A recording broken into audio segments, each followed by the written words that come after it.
Hi! Hello, folks. Welcome to DnDTime Rooms. This is a fun show that we do here sometimes on Wednesdays where we talk. Wait, this is DnDTime Talks. Wait, welcome to DnDTime Talks, the show where we discuss all things Dungeons and Dragons. I'm Pete, and with me as always is... You were in the water drink. Yeah, the Data's with us as well. How's your good cat? Hi, everyone. We're in Hey, say DnDTime hello. Talks. Everything apparently is confused and berjumbled, but we got some new Unearthed Arcana to go over, which I think is going to be pretty cool. But before we do so, I want to say hi to everyone hanging out here. Hello, chat.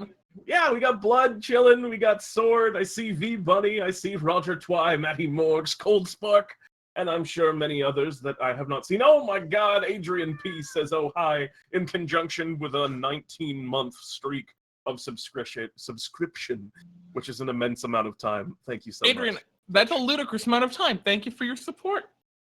Reflected 10-8s here, hello. Hello, everyone. And of course, an extra thank you to everyone who played it all during our Carnival of Souls. It was a real fun event. We just finished it up. If any of you actually were able to tune in throughout the whole 10.5 hours of it, first of all, God bless you.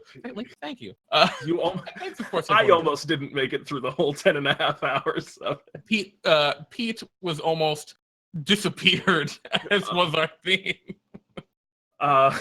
But indeed, thank you all so much. The event was really fun, and I'm already excited about next year. Absolutely.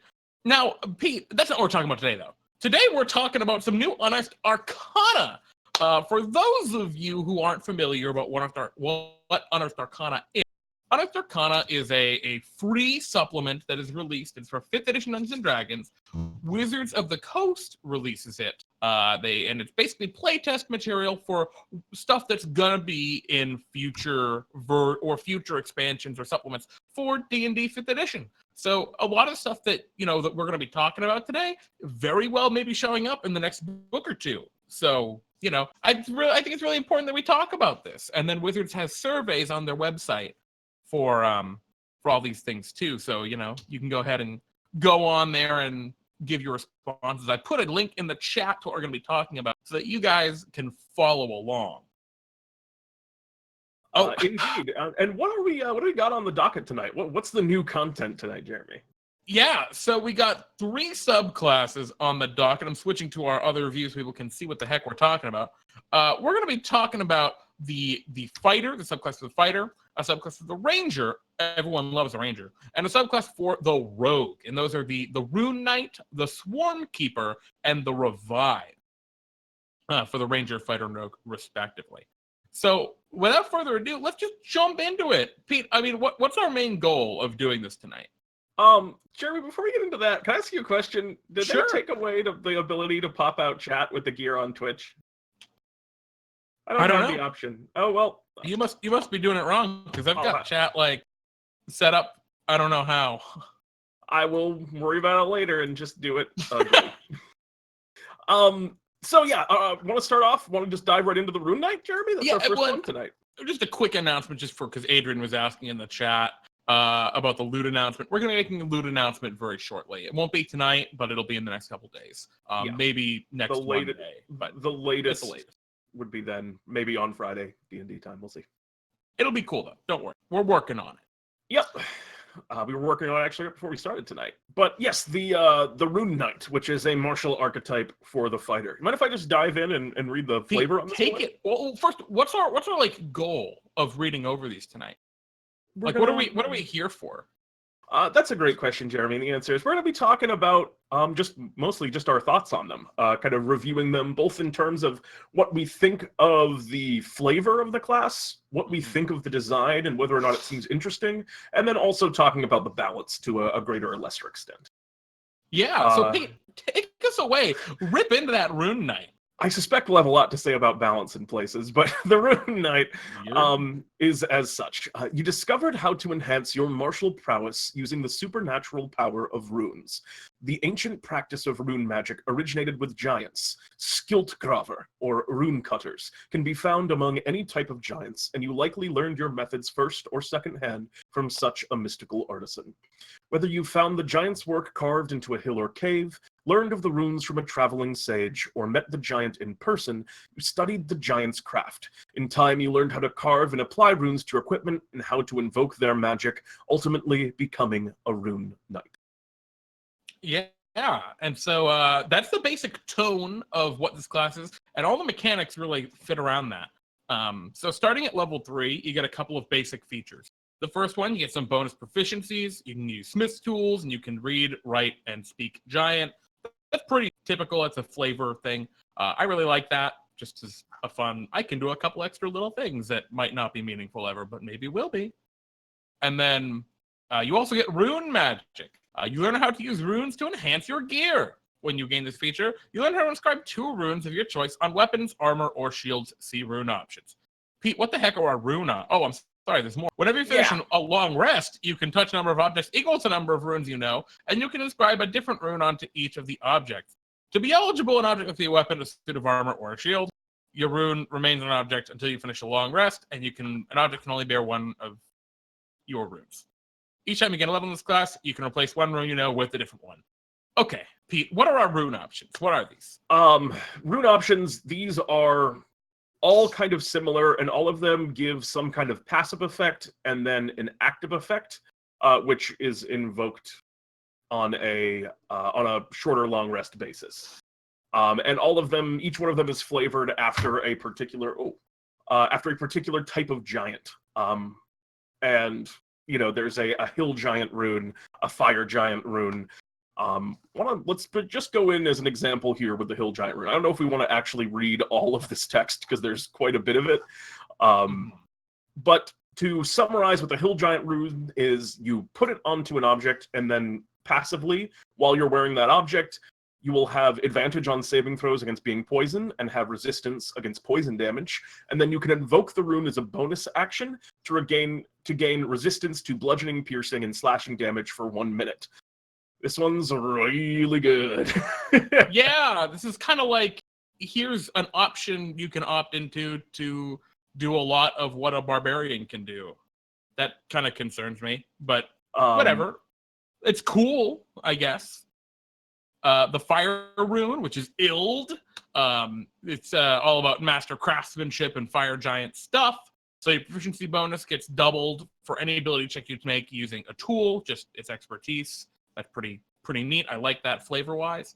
And then when you hit a creature with a weapon attack, you can also shackle the creature with fiery shackles. It restrains them if they fail a saving throw, and they take damage at the start of each of their turns.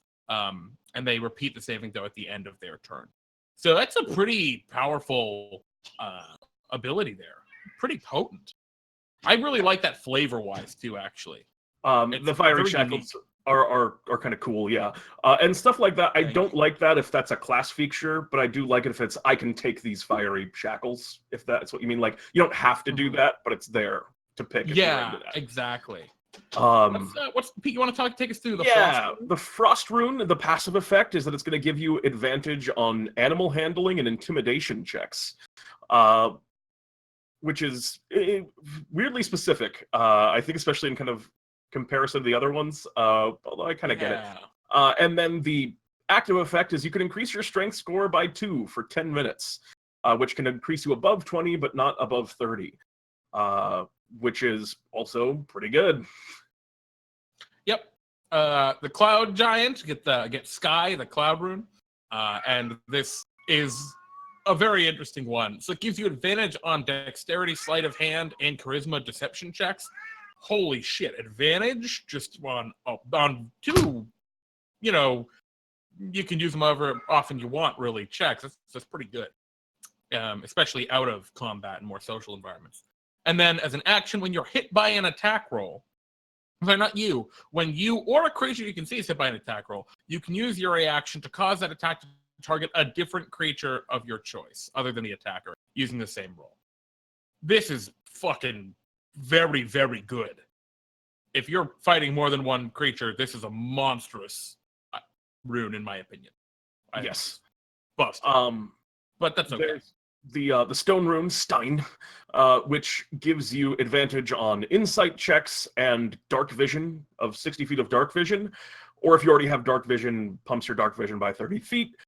Additionally, the active effect is that when it's kind of a strange effect. It's when a creature you can see ends its turn within 30 feet of you, you can use your reaction to do this. So it's a weird bit of action economy that they placed it on. It seems like it should just be you use your action to do this. And what it is a powerful charm effect.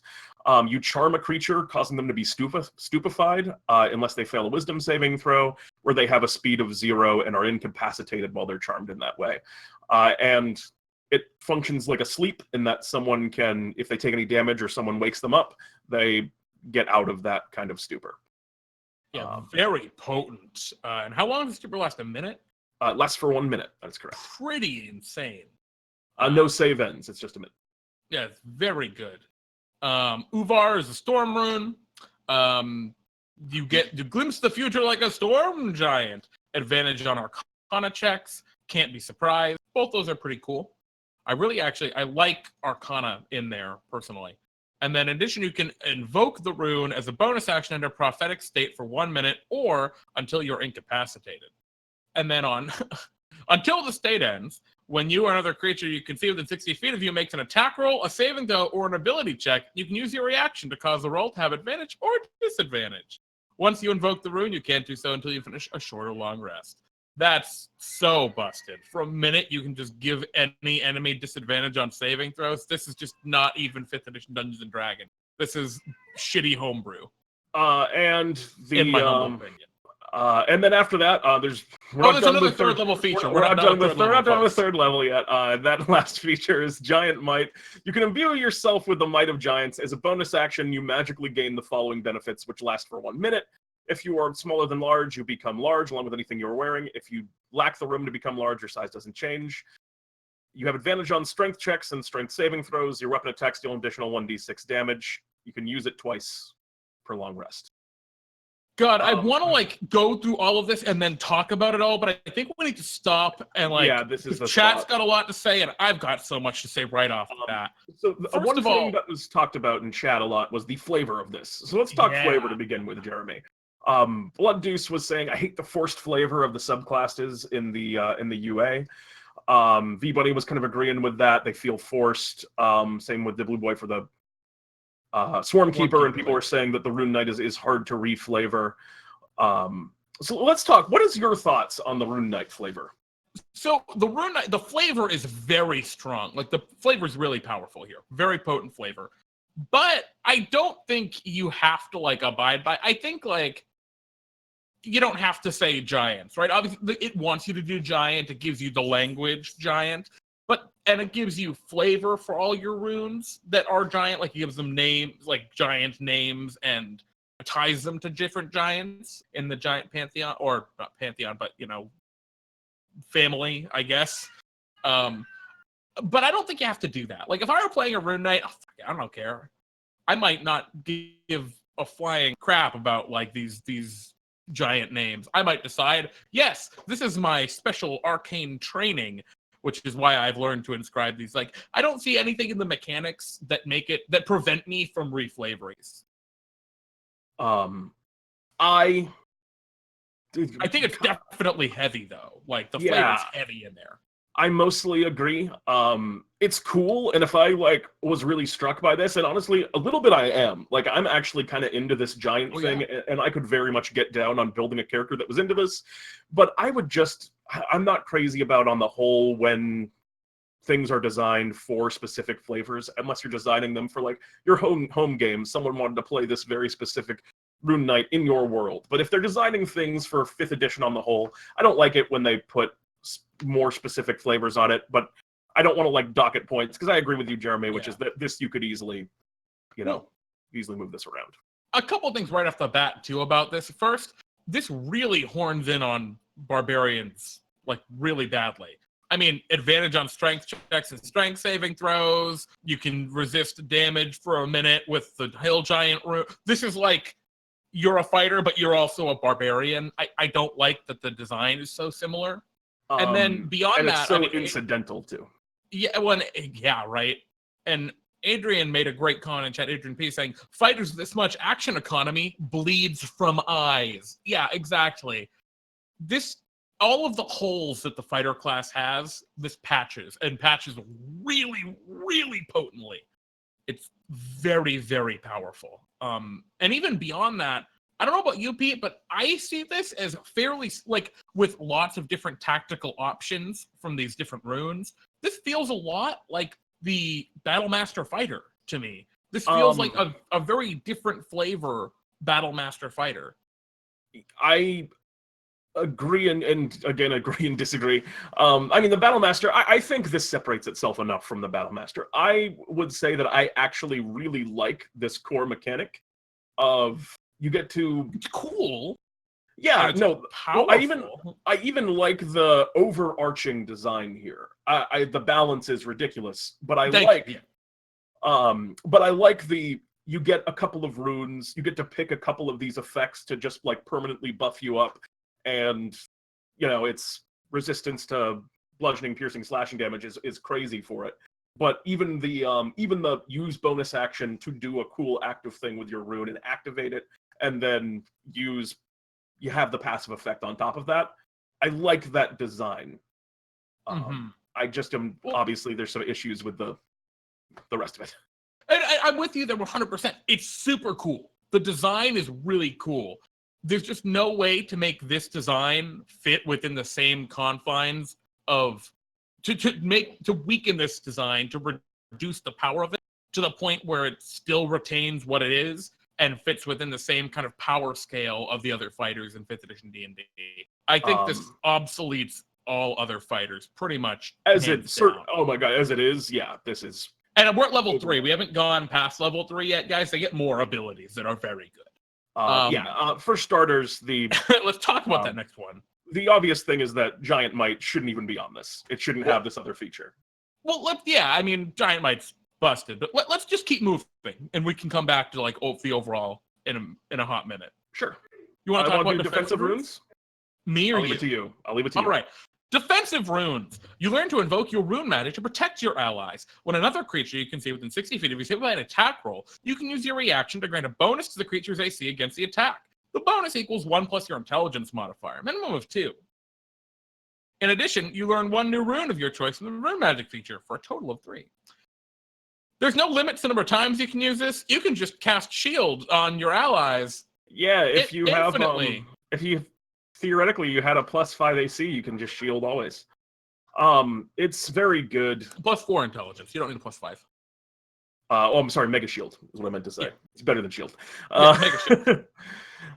Yeah, I mean, I don't know. Like, better defender than a fighter. Better combatant than a fighter. Better out of combat with RP than a fighter because of all these random advantages on ability checks. You can't use it on yourself, which is good. Okay.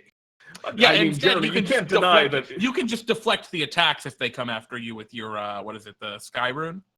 Yeah, cool, no problem. Move it somewhere else. That's also a one-off. I think you're being... 2-off. Well, I mean, I don't want to argue with you that this I know. completely busted, but don't be too hard on it, because that is... if it was your self-shield and it was stacking with Infinite shields! Oh, it's something to do. Yeah. Infinite shield! No, I agree. It's even better that you can just use it on your because your wizard can use shield and then you can give them a second shield. That's also a thing. Forever. Anyway. It's very good. Also, you get another rune. You also get another rune, just incidentally, on top of Infinite Shield, and the runes are as good as we've described them. Blood, encourage me. Destroy it. I'm sorry. Blood's encouraging me in chat, Pete. Don't do that. Oh yeah, an extra rune. Great Stature is the next feature. The magic of your runes permanently alters you when you gain this feature. Roll 3d4. You grow a number of inches in height equal to the roll. Moreover, the extra damage you deal with your Giant Might increases to 1d8. In addition, you learn another rune. All right, Blood. Blood's right. This one you can't remove from giants. This one's pretty forced. It's a goofy one. I don't know. I actually in terms of what this gives you, it's so much more gentle than the other ones. I don't really have anything to say with it. It gives you another rune. The Rune runes magic are good. mastery. You can invoke each rune you know from your rune magic twice rather than once, and regain all expended use when you finish a short or long rest. In addition, you learn another rune, and then blessings of the Allfather. Allfather. Go ahead, Pete. Take 'em. When you use your giant might, you can choose another creature to also get it when you use it, basically. Yeah. I actually don't have any problem with that as a capstone. No. It's very good, but not like... But in the context of everything else, you know. Okay, so now we're on to the Ranger, but let's quickly give a quick summary of how we feel about this Rune Knight. Pete, I love it. I think it's really cool. I would love to play this. This seems like a blast. I would play the hell out of this Rune Knight. Not because it's OP. It would be fun to be this OP. But I would play this because I just think it's cool. It's so many options. It's very rich. But it is so poorly balanced. It's weird. This is not 5th edition D&D.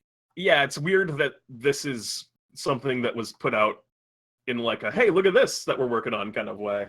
It's really interesting though, right? Because this is really cool. Because I see this as a radical departure. And I think a lot of the Unearthed Arcanas are like this too, because I felt this way sort of about the Heroism Paladin. Right, I felt that he was kind of horning in on the champion fighter's action. You know, I think that a lot of these Unearthed Arcana subclasses, this most recent wave, have been like, this is how we would have made this class if we were to make 5th edition over again. And this is how, like, I think that's what this fighter seems to me. This is how we would have designed fighters if we were making D&D 5e from the ground up again. I kind of agree. That would be cool. Rogue, it's going to be so evident, but that would be very cool. Adrian P says, well balanced, great design. Can't wait to play it on PNG DnDTime. I'll let you know when it comes out. We will make the announcement when this is available for PNG DnDTime. Expect that sometime within the next 5 or 6 years. You'll hear about that. And as for the statement, well balanced, great design, there's a thing there because this is not well balanced, but I would say that there is some genuinely great design in here. I agree. The whole thing isn't great design, but I think there is some great design here. But I mean, come on. The balance is absolutely ludicrous. It's beyond. It's out of this world. I've been spending a lot of time reading homebrew on Unearthed Arcana subreddit that just randos make. And this is a lot scarier than a lot of those things that I've been reading. When I look, when I said the Olvar Storm Rune, right? You give things disadvantage on their saving throws for a minute. When I said it looks like bad homebrew, that's what I was referring to. I was referring to some really bad homebrew I've read on. Anyway. Yeah. Blood Deuce, I'd rather have Rune Priest released instead of Rune Knight. I like Rune Knight, but I can see an argument. I agree. I feel like Rune Priest is a much more iconic archetype. For me, Rune Knight felt more right. Well, regardless, let's move on and talk about the Swarmkeeper. So this is a ranger archetype. Now we're moving on from the fighter, which our summary is it's really cool, very heavy on the flavor, and absolutely busted. We're on the Swarmkeeper now. Feeling a deep connection to the world around them, some rangers reach out through their magical connection to nature and gather a host of fey spirits, which take the form of swarming beasts. They can be buzzing insects, fluttering birds, slippery squids, or otherwise. The swarm becomes a potent force in battle, as well as a helpful, if potentially disturbing, company for the ranger. Some swarmkeepers are outcasts or hermits, keeping to themselves and their attendant swarms rather than dealing with the discomfort of others. Other swarmkeepers enjoy building vibrant communities that work for the mutual benefit of all of those that they consider part of their swarm. Okay. This one, I think I love the idea of it, like conceptually. I'd like if they had just stopped at cool face spirits. That's cool. I don't want them to take the form of the other things personally. I just want them to be cool face spirits. I think the only thing that they tell me, would this have satisfied you, Jeremy, if they had said which and then just put in between which and take the word may? Yeah, I would have been much happier. Yeah. Because I actually like this. I love it. Yeah. Just I talk think it's flavor really cool. really quick off the bat. B Ranger, hells yeah. I'm in. Adrian P. But guys, it doesn't have to be bees. Nerds. Exactly, Adrian. They don't have to be, but they could be. They could be bees. This reminds me actually a lot of, I don't know, Pete, you haven't read the Stormlight Archive books, have you?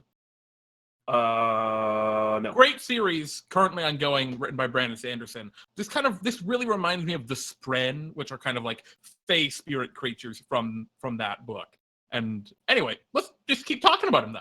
So let me do Swarmkeeper magic here. So yeah, this is Pete, the first start us feature. off. You learn the Mage Hand cantrip if you don't already know it. When you cast it, the hand takes the form of swarming nature spirits. You also learn an additional spell when you reach certain levels in this class, as shown in the Swarmkeeper spells table. This spell counts as ranger spells for you, but don't count against the number of ranger spells you know. Great. And the spells you get are at third level, Fairy Fire, 5th Web, 9th Gaseous Form, 13th Giant Insect, and 17th Insect Plague. All on the money. I am down on this, actually. Yes. What blows my mind is Wizards realized immediately that Sorcerer's biggest problem is they didn't have good spell options. And so in the very first Sorcerer, and every Sorcerer they've released since then, after the Player's Handbook, they've had extra spells in them. For some reason, this is the first Ranger that they've bothered to give extra spells to, even though the Rangers desperately need extra spell variety. Yarp. Why? I mean, like, great. This is great. They should have this. Yeah, this is good. The problem is, I mean, it makes you just kind of sad looking back. You wished that it was. Yeah, you know what you're gonna do. But that's the idea, and the spells are flavorful. My personal favorite is Gaseous Form, which is obviously you turn into bees. Is what they intend for that to be. Yeah, and speaking of bees, their other feature they get at 3rd level is Gathered Swarm. You magically attract a swarm of fey spirits that look like tiny beasts of your choice. Bees.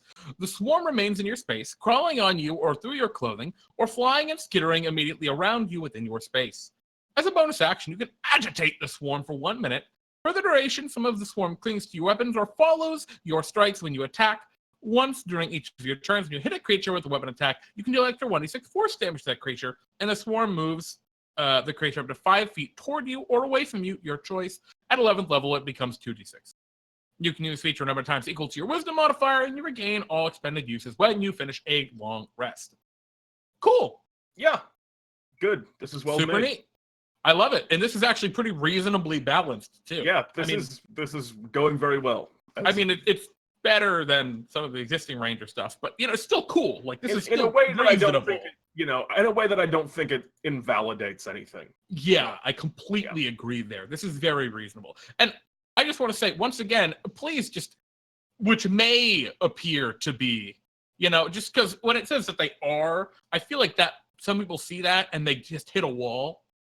And I don't know, man, I super just see this as like swirling face spirits, right? That's just so cool to me. I could very heavily get down on this just being wind. Like, yeah, right? Like just wind, or like, you know, you could take it a very like nature direction. This is the spirits of the forest, right? Like, yeah, you could take some cool directions. But it is bees. So let's go on. Writhing Tide is our next feature. You can condense part of your swarm into a focused mass that lifts or sweeps you along. Whenever you activate your Gathered Swarm feature, choose one of the following additional benefits.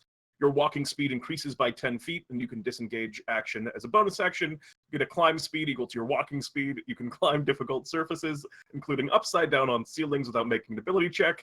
You gain a flying speed of 10 feet and can hover. I really love this feature. This also super reminds me of the Stormlight Archive, but, you know, I love it too. This is very, very cool. These are some good choices too. A lot of the other Ranger archetypes have, like, some really bad choices when they have options like this, where it's like, these two abilities suck, but this one option is good. All of these, I think, are very good. And I'll point out that unlike a lot of the features we've been seeing in these Unearthed Arcana lately, these aren't stacking additively on top of it. This is enhancing an existent feature, and it's tying it to the same resource, which is your wisdom modifier. So this isn't like we saw last time, where you just on the Rune Knight kept getting more and more and more and more. This is, you have kind of another option that you can choose to take when you use this feature you already have. Yeah, I completely agree. This is very good design, actually. Yep. I very much like this. Very well put together so far.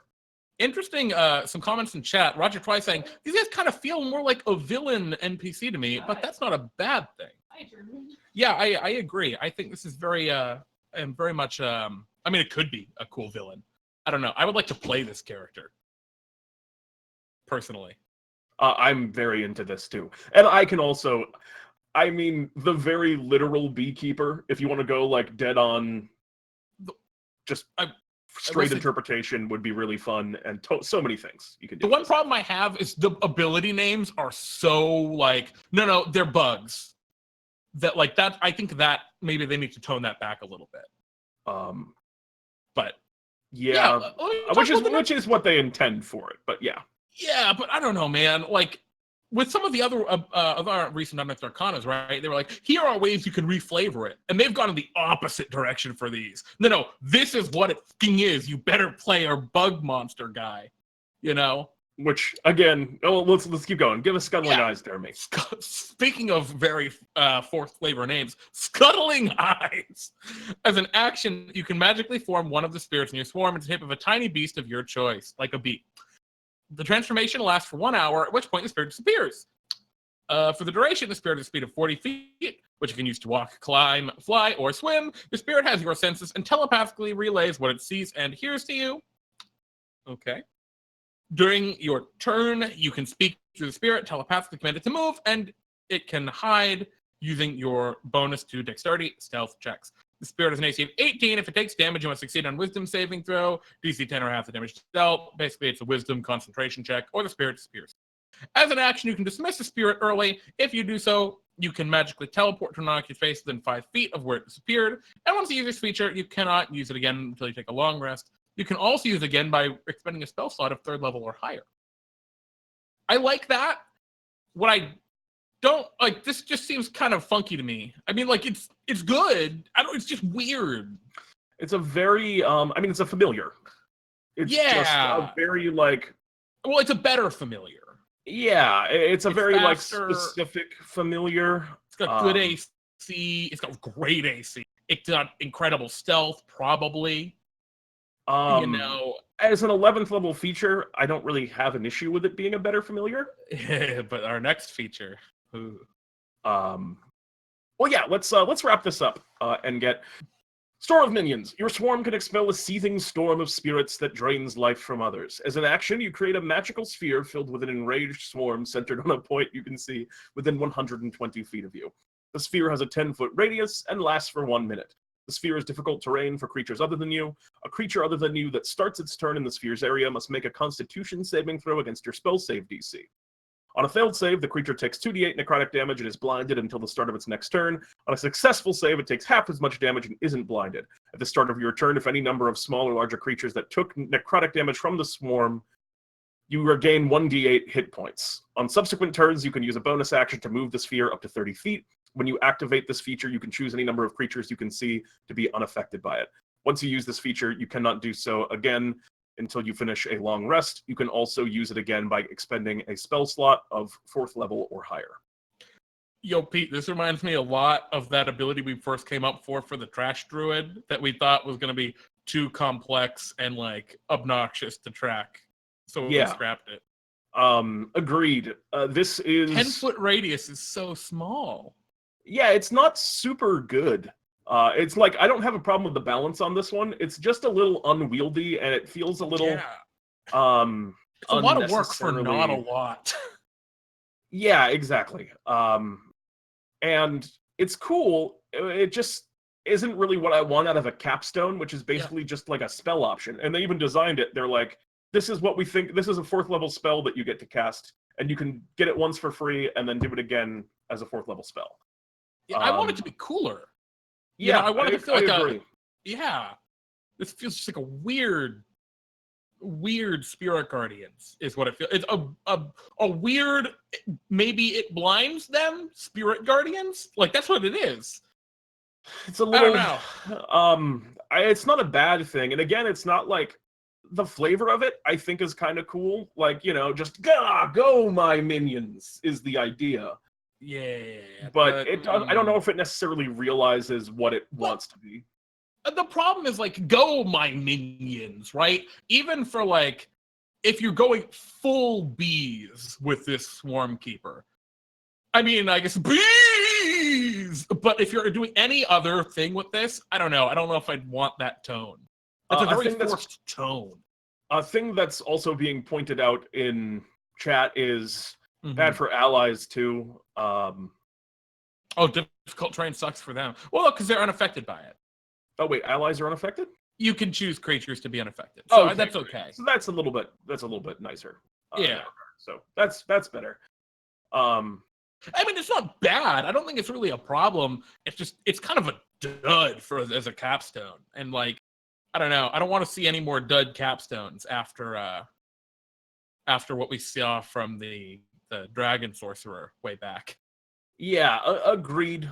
This is the only thing that I have an issue with, honestly, on this class. Like, I'm actually kind of down on the familiar.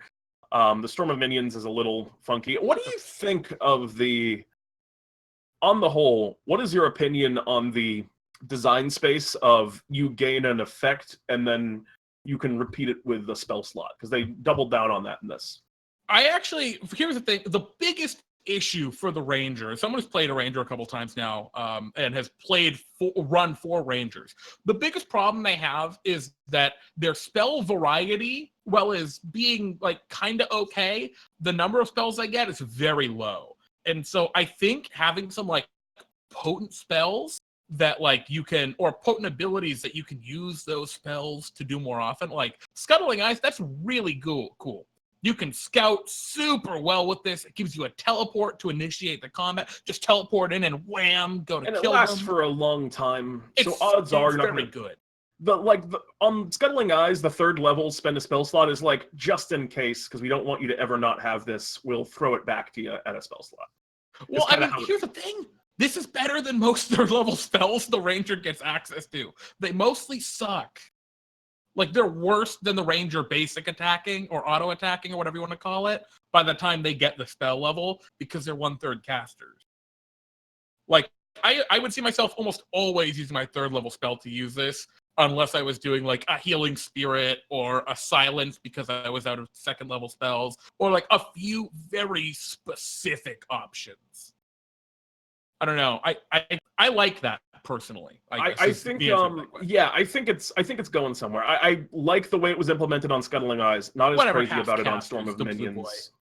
Blue Boy was calling me out in chat. Get dunked.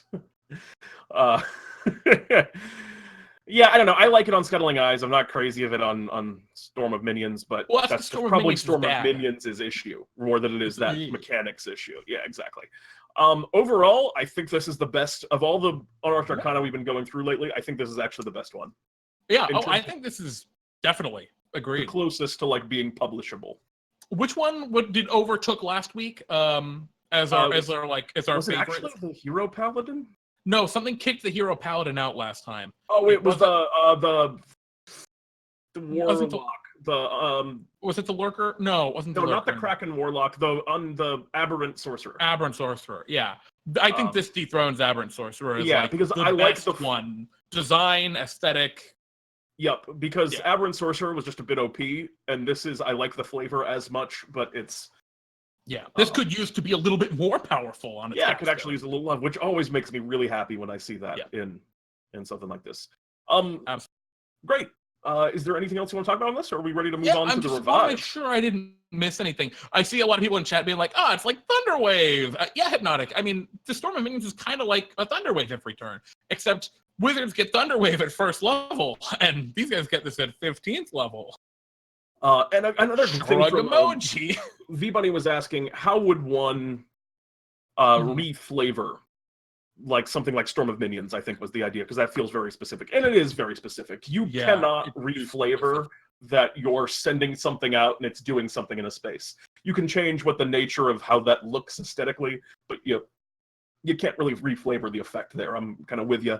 You know, Yeah. say if we were going wind, like I suggested earlier, you could have it be swirling winds appear, but it's yeah, not. something happens in that area. Yeah, that's absolute, because it's very much like a spell. Exactly. And that's, I think, the direction we want to take it away from. That's the difference, I think, between Scuttling Eyes, which doesn't feel like a spell, and Swarm of Minions. Which does. Cool abilities that don't feel like spells that you can use your spell slots to do, 2 thumbs up. Yeah. Mediocre abilities that work like spells, and still use your spell slots, nah. I want to just throw out a casual burn from Reflected 10.8, which is bright side of making a Ranger subclass is you don't have to worry about it being OP. Oof. Let's talk about the revived. And if I just take it away with the flavor on this one? Yeah, well, I mean, yes. All right, yeah. We finished our blabble there about this. Go ahead, Brian. You've had a soul-shaking realization. You've been dead before, yet somehow you're alive again. This life isn't your first. It might not even be your second. Your past life or lives are unclear to you, but you know that you passed through the gates of death, and the powers of death or some other influence wasn't done with you. You might have convinced a deity to let you return to the material plane. Perhaps you signed a deal with a friend, or maybe you used an artifact that revived you. Whatever force brought you back, you now know the truth about yourself, that you are one of death's representatives among the living. I want to talk about this flavor before we talk about the mechanics here. Even more than the hero paladin, this is a background, not a class. This is not an archetype that screams rogue to me. Jeremy, I don't even think this is a background. I think this is a backstory. Yeah, like this is, it tells you, this is a funky one. Like, I'm pretty generous usually with what I'll take on these, and this one might be actually going a little too far for me. I know this has existed in previous editions, which is probably why they're introduced or like offering to introduce it here. Fuck it. This is not how they've designed 5th edition D&D. Get it out of here. Like, you could do a thing, for example, I would be more down on like a Revenant-based rogue subclass, where maybe you're like flavoring it after that, and it's meant you're to be hunting a specific target, right? Yeah, you know, which has sort of that has like a you choose what this means thing to it. But this is like a very specific.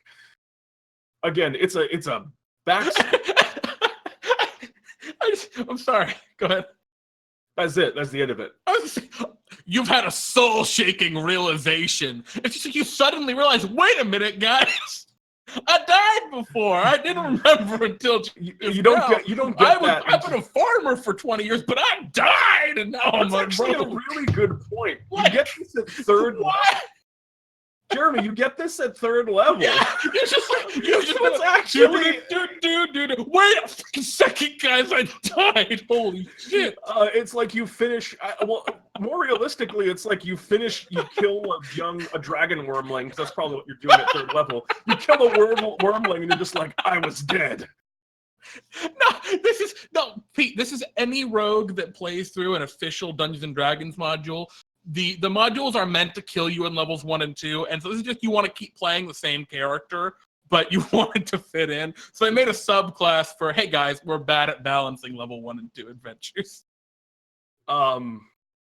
Okay. All right, let's talk about the abilities. Let's talk about the features. Tokens of past lives. You remember talents you had in your previous life. When you finish a long rest, you gain 1 skill or tool proficiency of your choice. You can replace this proficiency with another when you finish a long rest.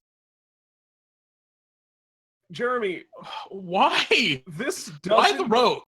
Well, no, this doesn't even match the flavor of it, because it's malleable. And the idea is you have one story of what you were before, and this is whatever. Well, no, it's past lives, but you've died a lot. Well, it says it might have been once, it might have been more than once, so what they should have just said it was more than once. This is really interesting, because I've played a character in the past that had an ability very much like this, and I loved that class. And it wasn't the class; it was actually a race option. It was the Azamar back in 4th edition. The Deva is what they called it, because they changed some things in 4th edition that they fixed going back to 5e. But it was a really cool feature, because it was like, I have many past lives and reincarnations, and I can tone and tune into these past lives to learn these skills I did not have, or I do not have currently. And it was cool. I love the flavor of it. I don't like it for why the rogue? Why here? Why now? Were you a rogue in all those lives? Is that I've been a rogue 10 times. Like, you're a tabaxi rogue, you're on life number 9, and that's when this makes sense. Like, I've died 8 times, guys. This is the last chance. Couple of comments. V Bunny, any rogue that plays through Death House is this. Pretty good. I don't know. I feel yeah. Never mind. Adrian P, I'm heading out for the night. Have a great night, Switch. Good to see you hanging around. Take care, my dude. I'll say this about Tokens of Past Lives. I actually like the ability. Like, I think it's a cool thing for a class to get, just objectively on its own, outside of the flavor of it. I don't think this is mechanically, yeah. But the flavor they're going for it just kind of makes me think, like, why the rogue? No, I agree. It doesn't get me. Like, this whole cleric or a warlock or... Well, it's skill proficiencies are in the rogue's domain. A druid, even? Like, I'm reincarnated? Being good at shit is in the rogue's whole brand. So I can see it. I'm mechanically, it's in their class. It's in their class identity. It doesn't match with Revived for me. Yeah, I'm with you there. Okay. And I see a comment in the chat talking about how this wouldn't be good with Tomb of Annihilation. No, I mean, it's fine. You can just play it and just say all that stuff. Dude Man was saying, you can just say that all the events of Tomb of Annihilation started after, your character had died that time. So your character died before those events that prevented reincarnation happened. You can always kind of fudge around it, and it's fine. Good evening, Totem Fiend. Yes, hello, Totem Fiend, and hello to Dude Man, and hello to Hypnotic Gamer. I don't think we said hi to any of you all as you jumped in. Oh, and hello, Max. Oh my goodness. Yeah, let's start talking about revived nature. 3rd level feature revived. Your newfound connection to death. Again, you just discovered that you died out of nowhere. Gives you the following benefits. You have advantage on saving throws against disease and being poisoned, and you have resistance to poison damage. Are you undead? Anyway, you don't need to eat, drink, or breathe. Oh yeah, you're undead. Okay. You don't need to sleep. When you take a long rest, you must spend at least 4 hours in an inactive, motionless state rather than sleeping. In this state, you remain semi-conscious and you can hear as normal. Pete, I think they're undead. I think that's what this is supposed to be. It's not that you're alive and you suddenly realize you're alive. You're actually undead. Then do my thing, which was way cooler than this. Let's keep moving. But you want to talk about the next one? We don't have any issues with that feature. Whatever. Yeah, it's fine. It's a ribbon. Yeah. Bolts from the grave. You have learned to unleash bolts of necrotic energy from within your revived body. Immediately after you use your cunning action, you can make a ranged spell attack against a creature within 30 feet of you, provided you haven't used your sneak attack this turn. Your proficiency with it, you add your dexterity modifier to its attack and damage rolls. A creature hit by this attack takes necrotic damage equal to your sneak attack. This uses your sneak attack for the turn. How do you feel about that? I think it's interesting. I haven't fully grappled with all of the implications of changing sneak attack. I think there's some merit to being like, here's another attack I can make that I'm going to do probably incidentally anyway, that makes it so I can still get that damage in a situation in which I'm not sneak attacking. Yeah, so, I mean, here's my question to you, Pete, right? The core thing about... So, like, Barbarian. The core thing about Barbarian is they rage. Yeah. If I designed an incredibly complex feature to get around all of the mechanics of rage so that you could make a Barbarian that never raged in the way that all Barbarians rage, would it still be a Barbarian? That's the same question here. There is a very specific set of mechanics and rules that are very limiting that they've established that say, this is what rogues are, this is what sneak attack is, this is one of the core things that define them. And they've gone, like, this is a lot of text to try to beat around that bush of rogue sneak attack, right? Of trying to undefine that mechanic to use it differently. I don't like that. Here's what I think about it. I think that it is an okay option. I don't think it's quite so bad as that barbarian design, because it doesn't. You're still going to be using your sneak attack, and this is in a lot of ways, I would say, like a suboptimal way to use your sneak attack. It'd be much happier on in a basic attack roll. Yeah. And I like that they're trying, because I think Rogue as a class has some issues. Yeah, and I kind of 100%. like that they're trying to like Oh, it's soften. consistency of sneak attack is the problem. Yeah, soften some of that sneak attack consistency. So I don't think it's bad. It does fuck with class identity. And there's other things that are so like there were things that Adrian P just pointed out. I'm going to bonus action stealth. Whoops! Instantly revealed because I shot lasers. Which I don't know if that's how I would rule that, but aside the point, you could do it in different orders. There's so much about this that fundamentally changes how the rogue works. I think it's going to accidentally fuck up the play style a lot.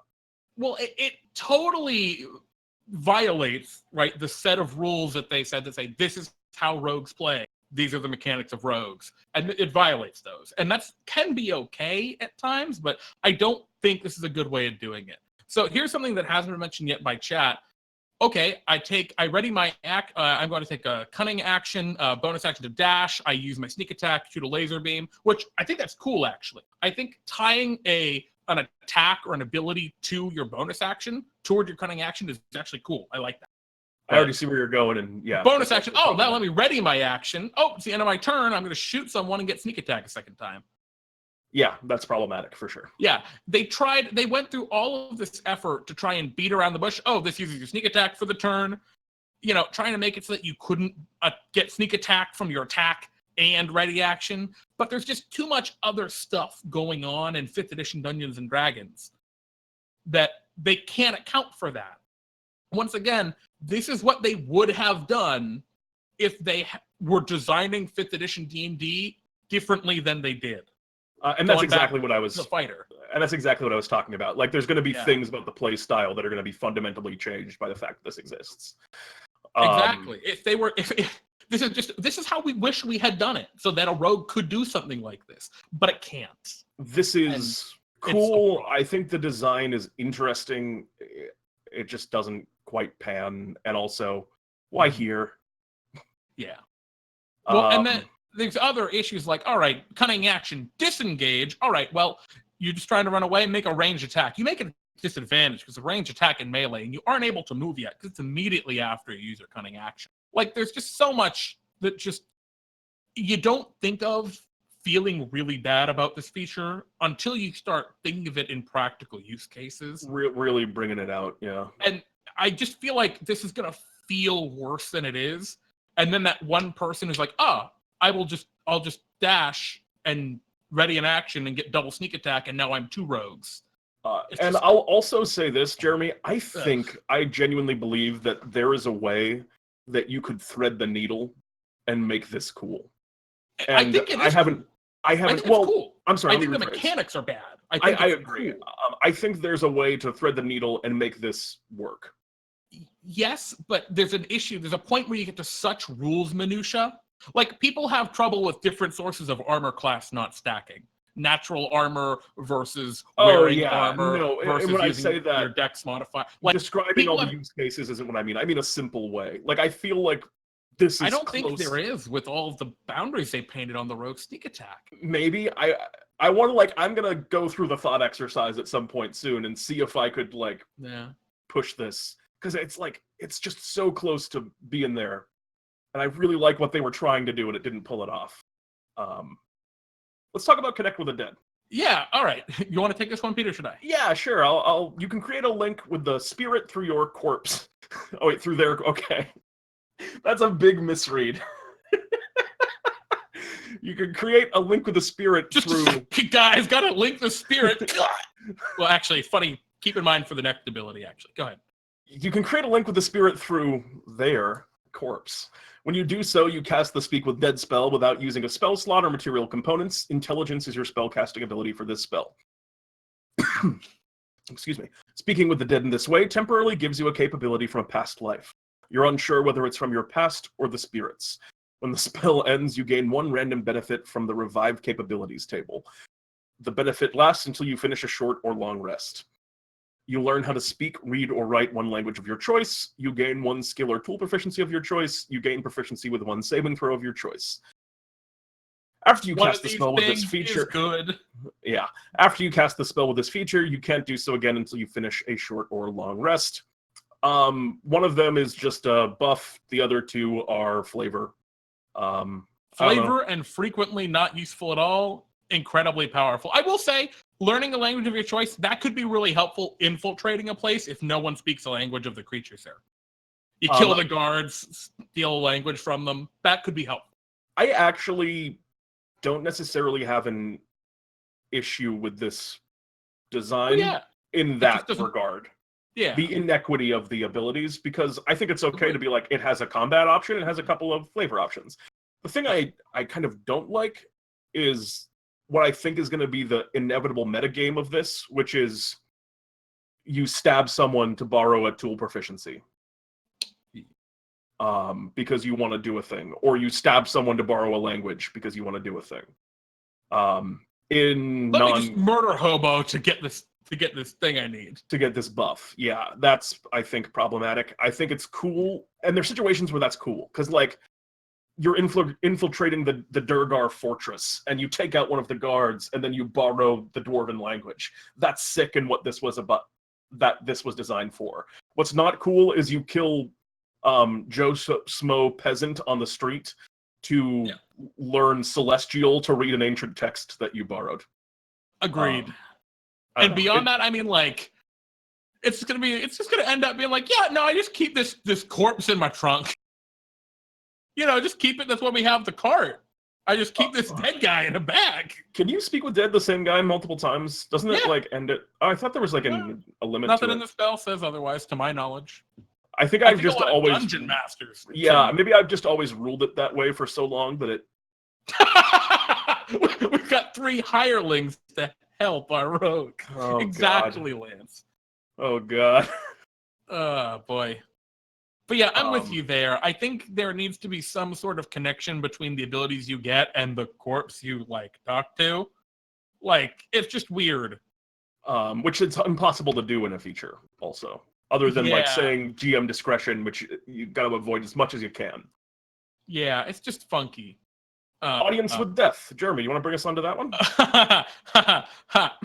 Yeah, audience with death. When at death's door, you can converse with the powers of death. You have advantage on death saving throws. Oh, that's nice.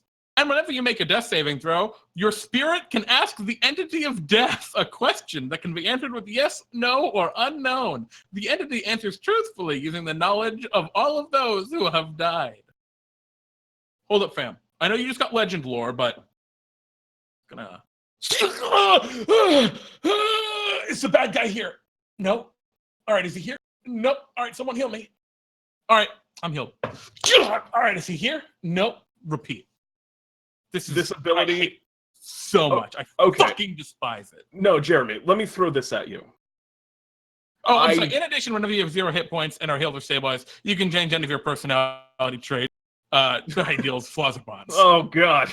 Great, more chaos. Hey guys, we just validated you murdering random people with Connect with Dead. Now you can just change your personality traits at will. I'm chaotic evil now. I love this almost.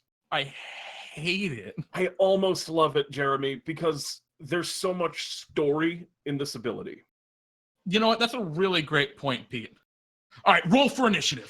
Oh my goodness, he's down. The cleric's unconscious, rolling 2 death saving throws. Oh no, the rogue's just gone down. Rogue, it's your turn. Roll at death save. Well, I'm just thinking of a question. Can you just wait a second? I need to think of my question. Okay, we're in the middle of a really tense comment, but I really need just a second. Jeremy, that's such a fucking dude. This will fucking happen. That will absolutely happen. It's gonna happen. If you have this ability, you'll use it every time. If you have it, you'll use it every single time. Jeremy, and it will slaughter the flow of combat. It has that, but you know what else slaughters the flow of combat? Visibility. No, terrible. Jeremy. All right, the cleric's down. Rogue, it's your move. What do you do? I don't want to use that. It's going to happen anyway. So why not give him a fun yes or no? It's going to make on it their way death? worse. This isn't the way. I don't know. I disagree. Giving a character an ability that actively, because like people are going to do it anyway, and now you're validating them doing it. You know, the player not knowing their spells or not paying attention and knowing what they're going to do, knowing their turn's coming up, that's their fault. Now, let me throw this at you. I agree that this is trash as it is. Okay. All right. We're fine. But then. I think it needs. I think the idea is cool, and I would just like a timer on it. I would like a take out an egg timer on your rogue's turn while he rolls death saves. You know what I mean, Jeremy. I'm talking about a divine intervention style. Once you've used it, like once per week you can do this? Time.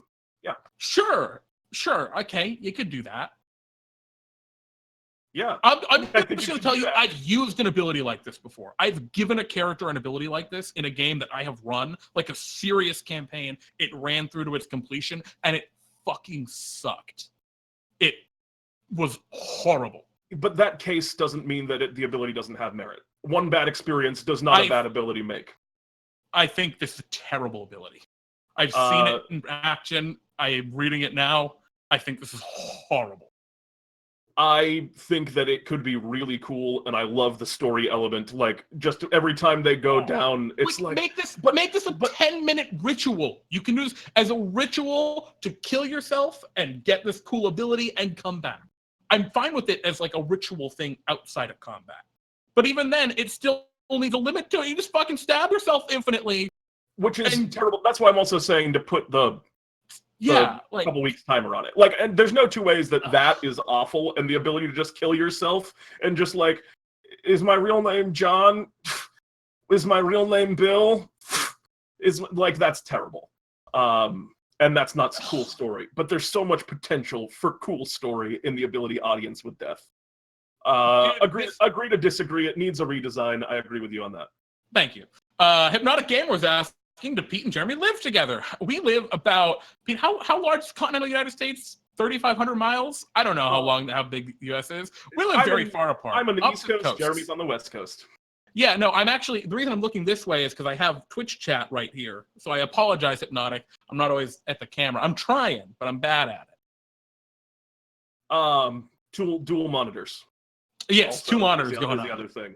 Really, if I could have it over here, I would. But I have really, I should move my camera to like here, and then I'm looking anyway. Let's talk ethereal, John. Like a ghost, you have the ability to slip in and out of the ethereal plane. You can now use your cunning action to teleport to an unoccupied space within 30 feet of you. You don't need to see that space to teleport to it, but your teleportation fails, wasting your bonus action if you attempt to teleport through a magical force that is medium or larger, such as a wall of force.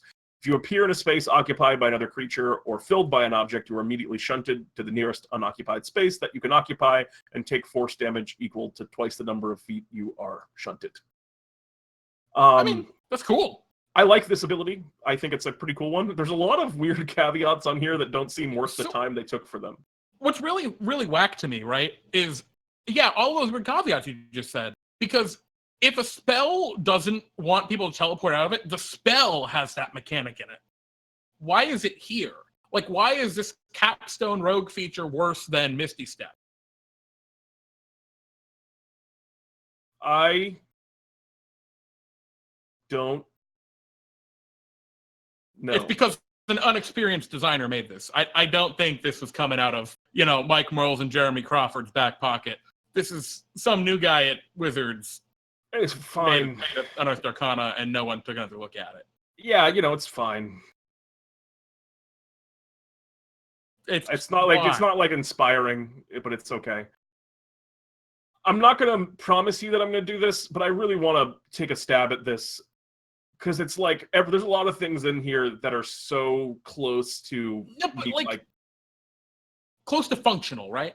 Not close even to functional, like close to me being into it too. It's like almost, it's like just like grasping. It's on the tip of my tongue. So let's talk about it as a whole, right? This whole roguish archetype, the revived as a single unit. I think it's trash. Like, there's some really cool stuff in it. I really like the bolts from the grave. like as an ability. I like that I dash and do a cool move at the end. It feels like a video game. Like it feels like a character from some sort of like, I don't know fucking Overwatch, but like you do a dash and shoot some bolts at the end, right? It feels like a video game character kind of move. And I think that's okay to have in some classes. Yeah. But overall, it feels so fucking disjointed to me. And I don't see why this is a rogue subclass. This isn't an archetype in the same way that the thief or the arcane trickster is an archetype. That's what I'm saying. I want to make this as a revenant-y kind of thing and see if I can make that work. Because I think that is an archetype. Because that screams rogue to me. Even like a rogue that maybe instead of arcane trickster, right? He does that they work with their all kind of arcane magics, like there are mage hand legerdemain and stuff. Maybe it could be like, I work with ghosts, right? Like I'm the ghost speaker or something. I don't know. Like that could be cool too. And all the abilities could be the same damn abilities here, but you could tie it to an ethereal ghostly thing, right? The spirit of something. Maybe it's the spirit of a loved one that's lost to you. Maybe it's the spirit of a location that is dear to you. Maybe it is a random spirit and you have no idea of your connection, right? Like that could be a cool way to take all of these abilities and still have them together, but give them a little bit more binding than what I see here. And there's been some cases for Warlock, I think, for some people, but like B-Bunny was saying, why is the Rogue now the Undying Warlock? For that exact reason, I wouldn't want to make this a Warlock because the Undying Warlock exists and there's already like you interact. I wouldn't want to make this a Rogue. That exists. It's a Warlock subclass. Well, but that's a common thing to put the same flavor on multiple subclasses. Yeah, but to give more than one thing the opportunity to interact with a particular flavor. I guess, but I think it needs to be distinct enough because none of this to me is distinctly rogue. None of these abilities are distinctly rogue. I think, revived nature in particular. In fact, they're all very warlocky to me. Most of them, I agree with you in that regard. Warlocky. So why is it a rogue? Well, that's something I could party down on a rogue, though, is something that breaks the mold of what a rogue would normally be expected to do. Jeremy, the flavor's bad. I'm with you. Okay, the flavor's bad. We're on the same page here. We're just you're trying to find like the good in it, and I'm just ready to throw it out. I don't know. I think there's scraps here that could be put into something cool. Well, I think the revived, I think the subclass should just go the way of the dinosaurs, and then some of these pieces that are cool can find their way to something where they fit better and enrich it and make a whole that is better than the sum of its parts. Because what we see here is a whole that is worse than any individual sum of its parts, in my opinion. A little rough. Yeah. That's the revived. It's a backstory, not a class. Yeah. I see the chat is very much in favor of the revived is shit. The Rune Knight pisses me off. I'm with you, Blood. The revived is bad. The Rune Knight is but sorry, I just read V-Bunny. The revived rogue, like I said before, it needs to be buried deep, deep underground and never revived. V-Bunny, that's a cool. And Swarmkeeper, good job. I like it, actually. I like the Swarmkeeper. Blue Boy is saying the Swarmkeeper is hard to reflavor, and it is. I think the reason I love it is because one of the things that it does easily reflavor to, I really like. I like the swirling spirits are your friends kind of deal. That works for me. Summary. In summary, let's just do one quick. Yeah. Rune Knight. OP. Super cool, busted. Cool. OP, cool flavor. Like the mechanics. Great mechanical design. A little too heavy-handed on the flavor. Way too heavy-handed on the flavor. I can get behind that. Too heavy-handed on the flavor. Cool design. Unbalanced. Yep. Swarmkeeper. Best yet. I like the flavor. Could also maybe just like a touch heavy-handed on the flavor. Like much closer than the Rune Knight. Yeah, because I don't want it to be bland. Like when we looked at that Alchemist a while back, or it was maybe the Artificer, the first Artificer, was so bland. Yeah. But I don't want it to become that. But I do think just it does like need to get dialed back. just a smidge. Or maybe even just some like opening it up for reflavoring, put some suggestions in there for reflavoring, just to really get people thinking in the right direction on how you could make this more like something you might want. Design, cool, some interesting things. Balance, a little on the weak side. Could actually come up a bit on the capstone. Honestly, I'd say the balance is like great because I don't look at capstone abilities for balance because it doesn't really matter because you're not going to see it anyway. Unless you're running a high-level one-shot. Even then, the capstone ability could be like, you cast Meteor Swarm. Oh, wait, that is a capstone ability. Right? Like, you know, you can go whatever you want with the capstones. Okay, sorry. And the Revived, a complete mess, but I think that there's some stuff that's salvageable and interesting that they were going for a different subclass in the future. But it does not pan in this.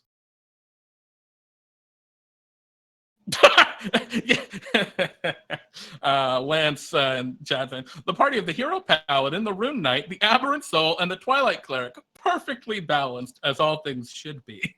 Oh dear God.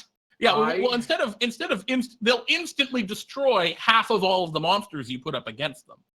I don't remember the Twilight Cleric. It was just very good. Let's. Yeah. You got time? Final segment. You got time for our segment?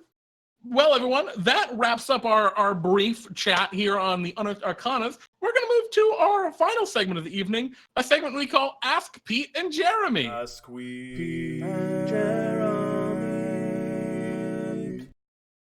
All right.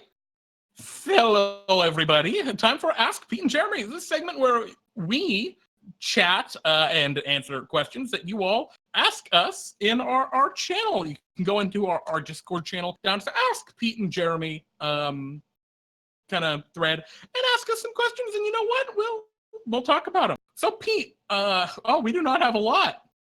We got one. We got one question, but I think it's a very good question from V Bunny. Indeed.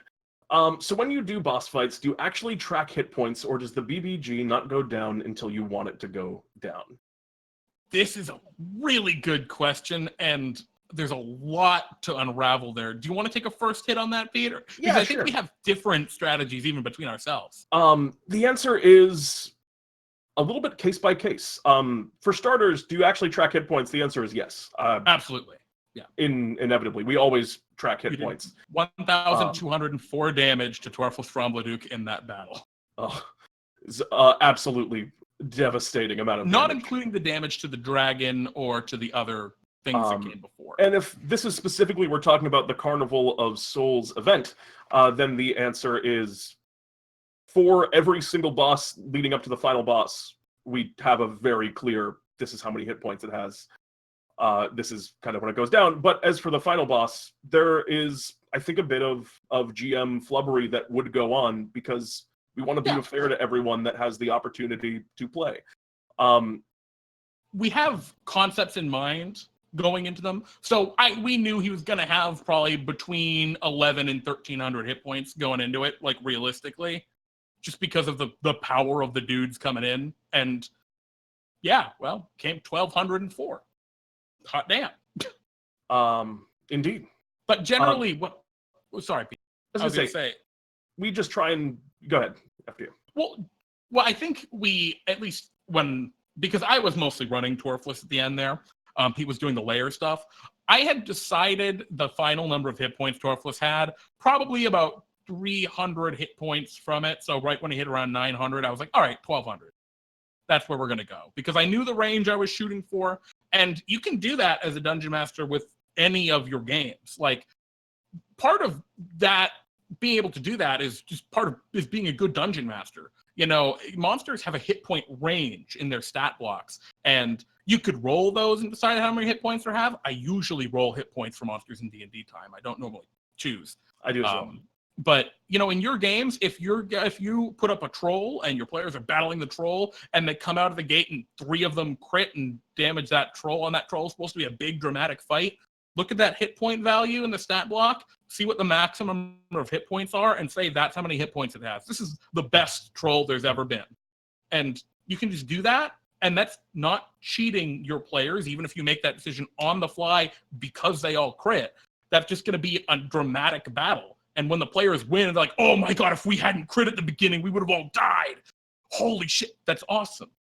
Like, that's such a cool feeling as a player. And you as a dungeon master be like, yeah, I guess I made that one a little too hard. And they're like, oh man, we got to be more careful in the future. Right. And in the same vein, it's part of being a good dungeon master. Well, yes, in the same vein, you also have to read, because you don't want every battle to be like that. Because there are times where you're going to have 4 crits at the beginning of your troll, and it was kind of supposed to be the climactic encounter, but that's also can sometimes feel really cool for players to be like, wow, we just completely fucked up this troll with our 4 crits, and we won the encounter almost instantly. That's sick, especially if they're coming into it kind of tired and it's getting late in the night. Yeah. And so there's a lot of different there's a lot of different ways to kind of, balance things and move it back and forth. I'll tell you, sometimes, like people were saying, players just love dumpstering that bad guy. I mean, that's like people's favorite thing to do in DnDTime. It's like, oh yeah, that guy that was supposed to be so powerful, wrecked. Do you like it, Jeremy? It depends. Depends on the mood I'm in.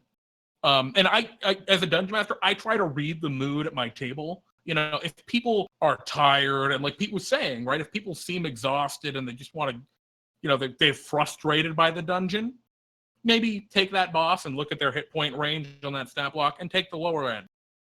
You can do that. You're not. My question was actually you as a player. As a player? Yeah, do you like how I'm feeling? Do you like the dunk? Oh, okay. Yeah, sometimes I love the dunk. And there are other times I don't. It can go either way.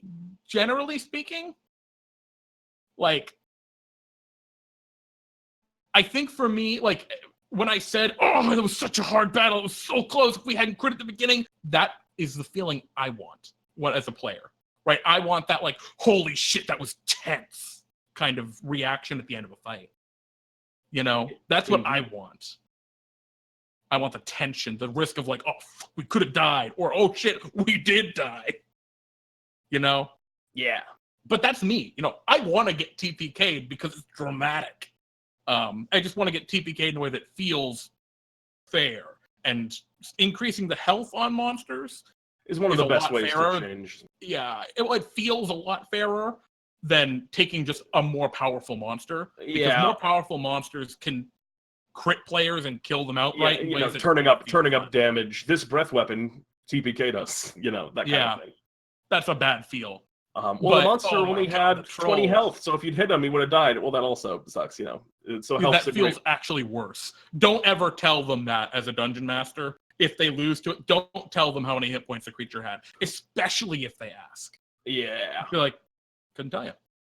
The next question comes from the Hypnotic Gamer. So Pete and Jeremy, I'm looking to start co-oping with my BF. How do I start doing this so I don't fail at it? We have our background, but not sure who should do what. By this, do you mean, I assume, joint GMing a game? I might be streaming. I don't know, Hypnotic. If you're talking about streaming, just do it, right? You're only going to learn by doing it. We have come an incredibly long way, and we still have a really long way to go. So, if that's the direction you're going, yeah, learn it that way. If it's co-op DMing, like Pete was just saying, it's the same deal, right? Pete has come a very long way of DMing. Yeah, together. It's just you learn, and we still have a long way to go.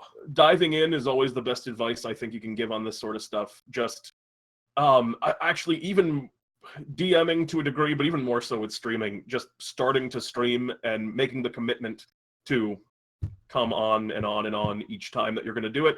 And just learning how to do it over time is a really healthy way to get into it. And I think, well, I wish you only the best of luck. Yeah. And actually, one last thing about the DMing. Pete and I kind of DM secret when we're DMing together. We always sit down before the show and we talk about the transitions. Because I know I, as a dungeon master, can run my part no problem. And Pete knows that he, as a dungeon master, can run his part no problem.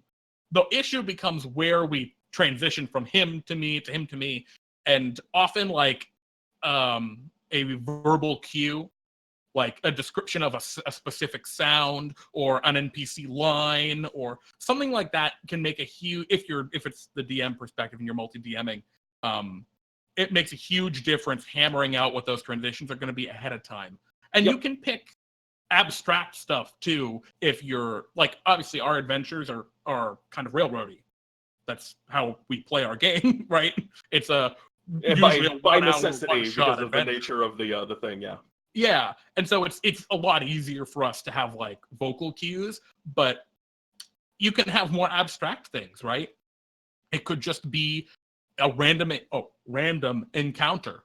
It's like, yes, what's going to happen is we're going to transition the DM when the spiders attack, and my kind of cue for you will be, and suddenly you hear a distant echoing click resonate throughout the chamber, and that phrase can be the transition to the next dungeon master, who then says, I need everyone to roll initiative, right? Or whatever. Or asks, what do you do, right? Picking those cues, those transitions is huge. If you have any interest in seeing how me and Jeremy do it, going back over the recent Carnival of Souls video, if you look at the transitions we had talked about beforehand, that was the first boss was, when I describe the echo, Jeremy, you take over. And then Jeremy was like, when I say this voice line on Torfless Fromladuke about how the dumb wizard fell for my ploy, you take back over. And then when the house went down, mine was, I'll talk about dust on the house. And that's when you know I'm done. Yeah. Also, co-DMing works really well when you have a player a description of what's going on in the environment and the setting, and then one just voicing the NPC. Yeah. All right. Enough about that, because I don't know if that was your question, but controlling different enemies in combat is one last note on that too. That's another good way to do it. Layers and the monsters, another very good one. Yeah. Dude Man asks, what's your favorite restaurant?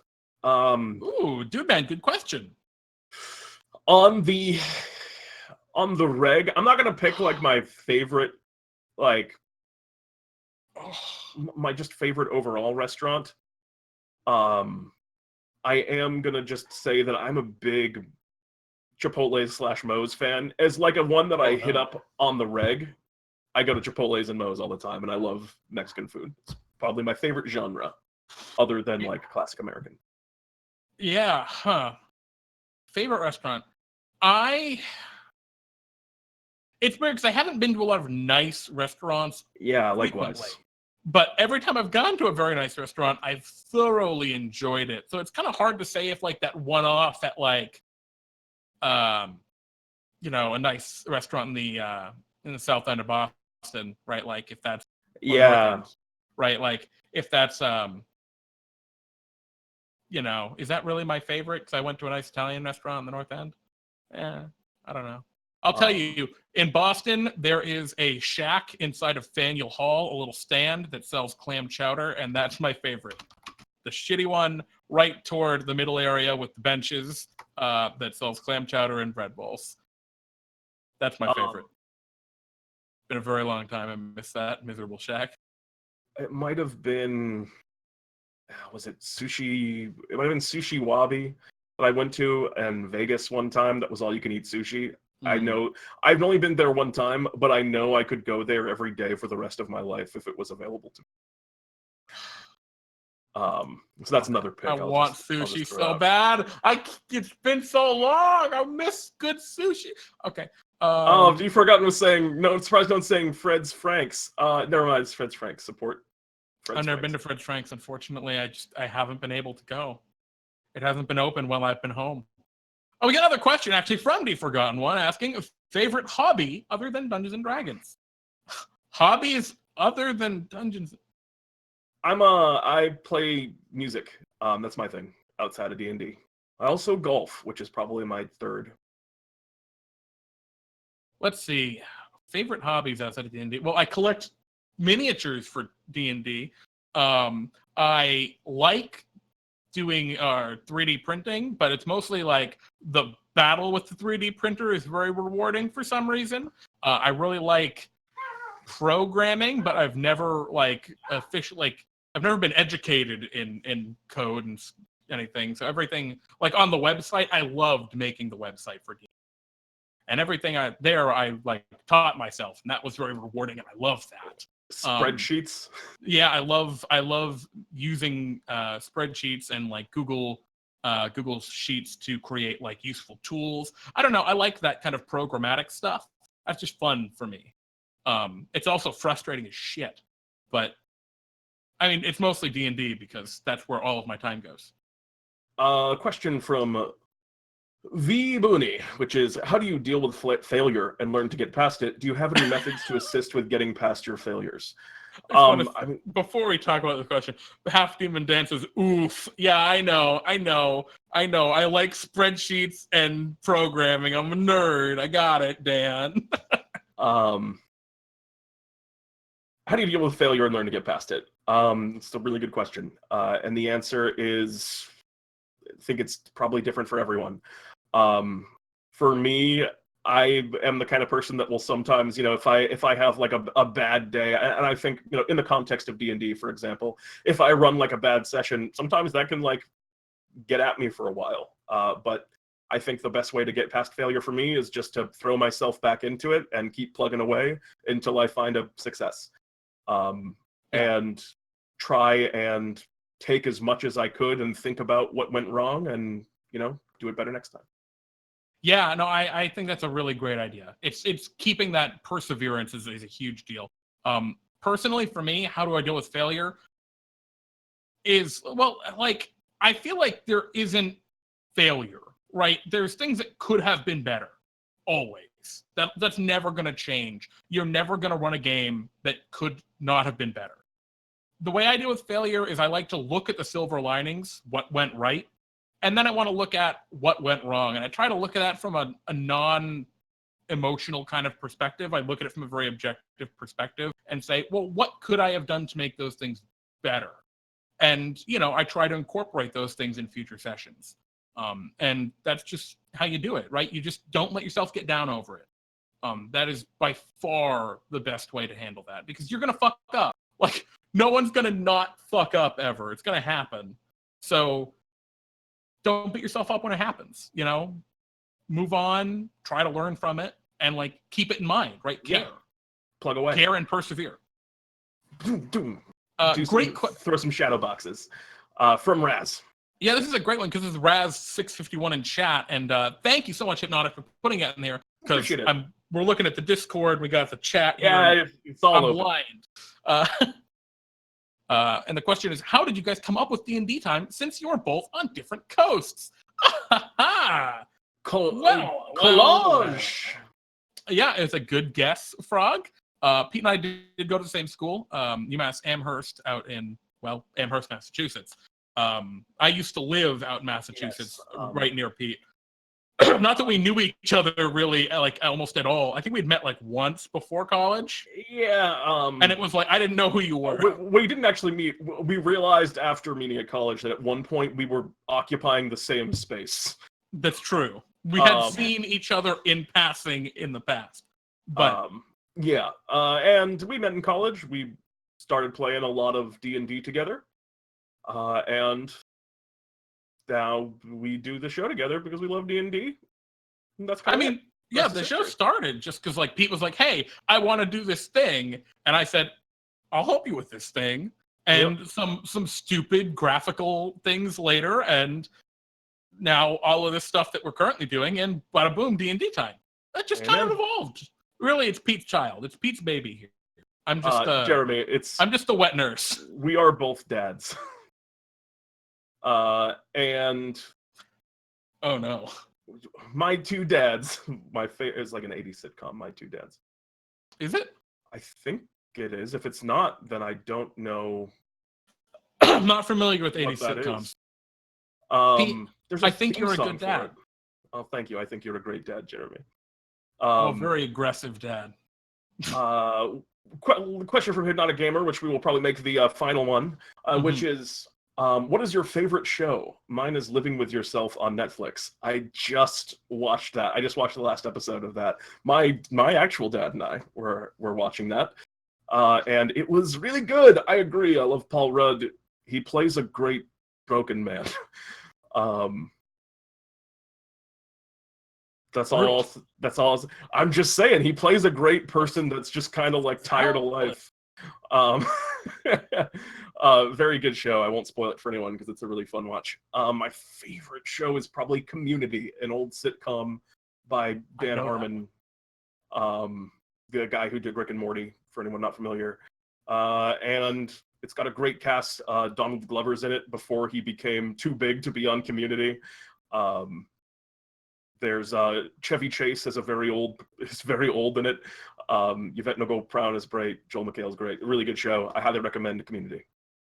Yeah, favorite show. I don't watch television very much. And I don't watch Netflix very much. I don't really watch a lot of stuff. I mean, I have watched Star Trek: The Next Generation. I haven't watched the other Star Treks, unfortunately, though I want to. I've watched Community, a lot of Community. I've watched Community? I've watched a fair amount of Community. Not a ton, but like, I don't know, a couple seasons maybe.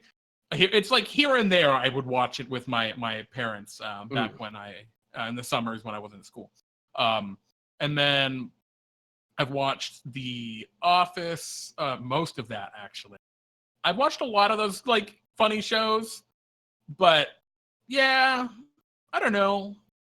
It's hard for me to just say what's my favorite. Like the only thing I'm watching right now on the regular is Top Chef, because I really like Top Chef. It's very fun to watch. If you're doing any Great British Bake Off. No, Jeremy. well, because I only do one thing at a time. My brain goes in one direction. You would probably enjoy Great British Bake Off. Well, I'm on the last season of Top Chef that I haven't seen yet, because this is what Jamie and I have been watching in our spare time. And so I'm getting pretty close to the end of Top Chef. So I'll switch to something else. Maybe I'll finally finish Stranger Things. Oh. I started it. I'm like halfway through the first season, and then we kind of stopped. Then that would wrap us up if there wasn't one question that I saw Maddie Morgs ask earlier that I was intentionally skipping past, saving for last, which was, ask Pete and Jeremy. I'm coming home from the grocery store. Can you keep broadcasting until I'm home and get the channel up? And the answer is, if you're home now, then yes. Maybe. And regardless of whether or not you're home right now, Maddie, I do recommend that everyone goes over and watch Is Maddie Morgs in just a bit. He'll be on, and is tonight a big mini night? It might be, actually. Oh, no, I don't think so. I think that was... I don't know. I thought regardless, go check Maddie Morgs. Regardless awesome. of the content, it's going to be a blast. Stream. Maddie Morgs is home. We made it. Excellent. We did it. All right. Announcements. Tune in on Friday. Pete and Jeremy's D&D time. It's the show that we do on Fridays. Fable boss battle, probably time. Gonna be a lot of fun. Lots of people will die. Was that Kit Kat Bar? Yeah, it was. Except I was thinking about killing people in Fable Boss battle time. Give me a break. Give me a break. Guys, I'm sorry. There's candy at my office now. Give me a break of that PC's bones. Oh, no. This is a monster in the Big Rock Candy Mountains, guys. You're going to be battling. Pete and Jeremy's D&D time. It's on Fridays. We run 3 one-shots with people from the community. So if you've never played with us before, check it out. You can play in Pete and Jeremy's D&D time. We'll get you in as quick as we can if you're interested. And Sunday, we are doing D&D Time Worlds. Anyone who used to tune into D&D Time Worlds back in the day. But Pete, this is going to be a special D&D Time Worlds. Yes. Because we're actually building D&D Time. In this world. And I'm going to be there. That's the thing I'm most excited about this one. Is D&D Time Worlds, which we did once way a long time ago. We built some worlds, which was a stream I did just me and Chad on Tuesdays. And we're bringing it back this Sunday, but we're building for D&D Time. And we couldn't build for D&D Time without both of us together under one roof. I'm very excited about it. Should be a lot of fun on Sunday. And by under one roof, I mean one internet. Yeah, I'm very excited as well. It's going to be great. And that's it. Tune in on after that for other announcements that we're going to be doing later on. You got anything else, Jeremy? Oh, thank you. What? Thank you to everyone who watched. Yeah. Thank you to everybody who's hanging out with us this evening. We love you guys. Pete just caught me with the distraction there. My brain just turned off. But if you Happens to me love all the time. DnDTime, you love what you're watching, head on over to Matty Morgs. We're going to be hosting him after this. If you just don't feel like clicking, at least you'll just automatically go there. Matty's great. He sells miniatures, which you can get all these sweet, like, let's just, we don't shill for Matty nearly as much as we should, but like, look at how great this figure is. This is so good. Is that the lightning? Real lightning. Is that the quintessent? Oh yeah, Storm Giantess Quintessence. I mean, she's Very as good. big as my head, almost as tall as my head. Very big, very cool figure. Great detail, super cool. I love it. Big giant.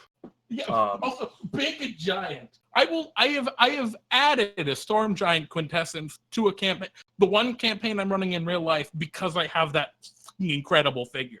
If you're playing a the Rune players Knight, see it, they're gonna love it. if you're playing a Rune Knight, use that as your character piece. Yeah, because that's just how good you are. And thank you all also for me. I love you all. We appreciate you hanging out and talking about this stuff with us. It's fun. 3 fun ones to talk about. Like, not the best designs, but they were fun to talk about. Yeah. I mean, I don't know. I love these. Oh, I really like getting a look at kind of the direction 5e is coming in, and I'm really interested to see where these Arcanas are published. I swear they're going to be in a source book for a new campaign set. There's no way they're going to release these in the standard. These are the Forgotten Realms things. Yeah, that's a pretty fair point. Yeah, this is going to be a source book for a new campaign. Greyhawk, maybe. 100%.